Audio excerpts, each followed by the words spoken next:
Walid Amara, vous avez présenté au CNCH 2019 une étude menée sous l'égide du Congrès appelée l'étude Ampère. De quoi s'agit-il ? Bonjour, donc l'étude Ampère a inclus des patients qui étaient adressés pour une procédure de rythmologie et qui étaient sous un des anticoagulants oraux directs, l'apixaban. L'objectif était d'évaluer en pratique comment sont gérés ces patients sous anticoagulants oraux directs et quelles sont les complications qui surviennent lorsqu'on les utilise. Et quels patients étaient inclus dans cette étude ? Alors, il a été inclus environ 1000 patients dans 25 centres universitaires et non universitaires français. Un coucou au CHU de Poitiers qui ont été le premier centre à inclure. Et donc c'était des patients qui venaient soit pour une ablation de fibrillation atriale ou de flotteur, soit des patients qui venaient pour la pose d'un stimulateur ou d'un défibrillateur cardiaque, soit des patients qui venaient pour une cardioversion. Quels sont les résultats, Walid ?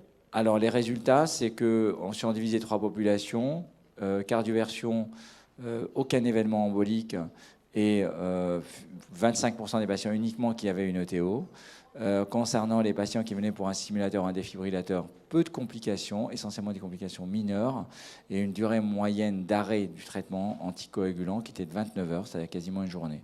Concernant les ablations de flotteur ou de FA, on a quelques complications, mais le taux reste très faible, et qui sont corrélées finalement au recours ou pas à un relais par héparine de poids moléculaire. Et Walid, est-ce que vous avez un message à faire passer pour la pratique? Oui, le message pour la pratique, c'est que dans le groupe ablation, les patients qui avaient un relais par héparine de poids moléculaire voyaient le risque hémorragique augmenter.